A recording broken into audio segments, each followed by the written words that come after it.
Absolutely, beautifully put, and it was emotional, and not just tonight.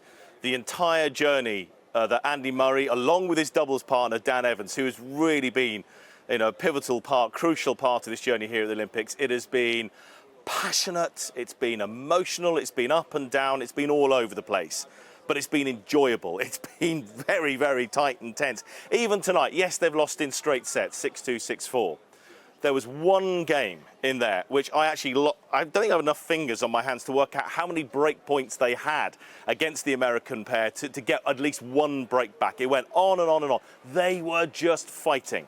That sums up Andy Murray certainly here at the Olympics, and also one of his many, many attributes. He is gritty, never say die, never gives up. It was a really lovely atmosphere inside Court Suzanne Longlong tonight, mainly full of British fans or people who had decided to cheer on Andy Murray and Dan Evans. A few Americans in there, but absolutely drowned out by the British support for Murray. At times, he was thriving on it, going, come on, give us more. And the crowd did. And then at the end, an emotional hug, a long hug with his partner, Dan Evans, because he's lived it with the Olympics. He's had to play alongside Andy Murray, knowing that he would be retiring as a professional tennis player here. He's had to play second fiddle to Andy Murray, but was happy to do so, even forfeit his chances really in the singles, because the priority they both took, they had a chat before the Olympics even began. They were going to prioritise the Olympics. So he's been on this journey with Andy Murray. So that emotional hug at the end, really you could see meant something to Andy Murray, that he could hug the bloke alongside him that helped him get this far into the tournament.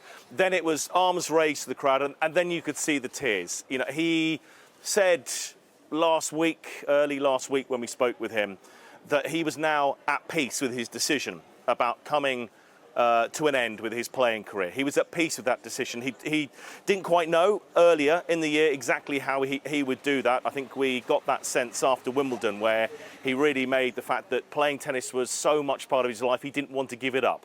But coming to Paris, he'd come to peace with that decision mentally. He knew that it was the right time to go. He wanted to go here at the Olympics. So remember, for him, the Olympics is special. 5 Olympic Games Andy Murray has now been to.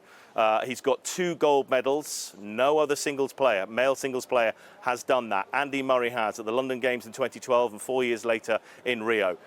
It could have been another medal in the men's doubles. Not tonight, though. I think Taylor Fritz and Tommy Paul were just a little bit too strong, a little bit too fast for the British pair tonight. But extraordinary scenes and that great outpouring of emotion and love. Respect as well for the American pair.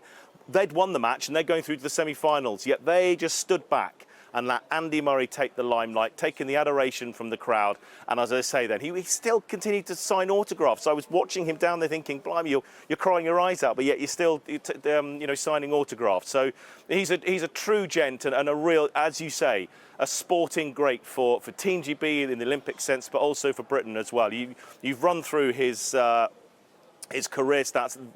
They're incredible, aren't they? 3 slams, 2 Olympic golds. He achieved the #1 ranking status. Youngest person in modern times to be knighted as well. He is, of course, a Knight of the Realm, Sir Andy Murray, and 11 career Grand Slam finals. And I think he only ever lost to Federer and Djokovic. I think that was only the times that he lost there. As you can see there on the screen there, his success as well, and how much he liked playing for representing his country, not just with Team GB, but also, of course, remember, he led Great Britain to Davis Cup success as well. He loves that team bonding. From tonight as well, who knows, he may stay in a 5-star hotel tonight, but up until tonight, he's been staying in the Athletes' Village, sleeping on a cardboard bed. He was sharing a room with Cam Norrie. That is the Olympics, and Andy Murray loves that. Sir Andy Murray has been sleeping on cardboard beds here in Paris, but he's loved it, loved being part of it, and the great thing was, the journey didn't come to an end at the first round. It nearly did, because they put us through the mill. It nearly did in the second round. Tonight, possibly a step too far, but who cares? It was a magical occasion, and Andy Murray was given certainly the send-off that he deserves from his playing career. Although, looking at some of the tributes that are coming in tonight as well, I think that it's very, very clear that many, many people want to keep Sir Andy Murray very, very close to tennis. For example, the LTA put out a statement congratulating Andy Murray on his career, looking at investing in tennis infrastructure throughout the country as well, and naming the Centre Court Arena at Queen's Club, when they have that tournament there, naming that the Andy Murray Arena. So already the plaudits coming in for Andy Murray after his exit from the Olympics tonight, but his head held high and a hero and a legend.